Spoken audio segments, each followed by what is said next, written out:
A new UN-backed report is warning of the possibility of mass famine in Gaza. It says the entire population of roughly 2.1 million Palestinians are at, quote, critical risk. The details this morning from Crystal Gomansing, who's in our London bureau. Crystal, hello. Good morning, Heather. Yes, this latest report from the IPC, which is a UN-backed organization, which is independent and has various different organizations who contribute to the report. The latest is a snapshot, and it is saying that 1 in 5 in Gaza face starvation, that these people face extreme levels of food insecurity.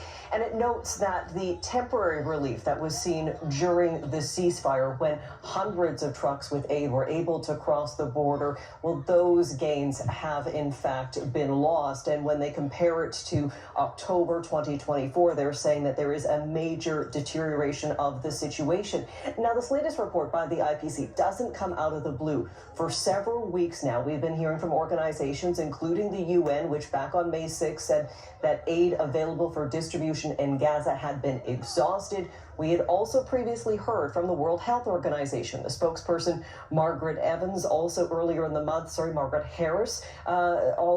in the month, saying nearly 10,000 children in Gaza were suffering from severe acute malnutrition. So given this latest report from the IPC, I want you to hear what the Deputy Director of the UN's Food and Agriculture Organization is saying about the findings. The report is clear that there are a very large number of people now facing starvation. Malnutrition levels are high. And, you know, these are the types of characteristics or the kinds of metrics that ultimately move a country into a famine situation.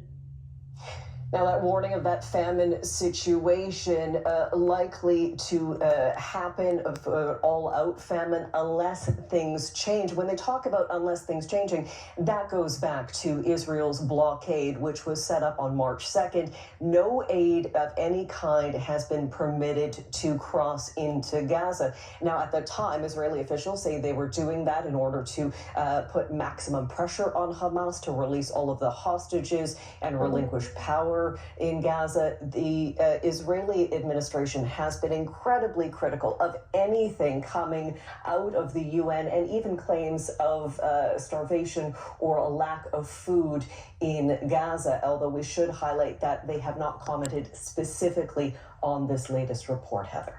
Has there been any comment specifically from world leaders at all, Crystal? There has been an ongoing outpouring of international condemnation when it comes to that total blockade that was launched more than 2 months ago. That is expected to continue to roll out. We have heard a number of leaders talking about a need for that ceasefire, a need for all of the hostages to be released. And given the release of Eden Alexander yesterday, there is a sense of renewed hope that maybe there would be some sort of progress. Obviously, deep concern for the situation on the ground in Gaza, given the population and how young the population is as well. Thank you, Crystal.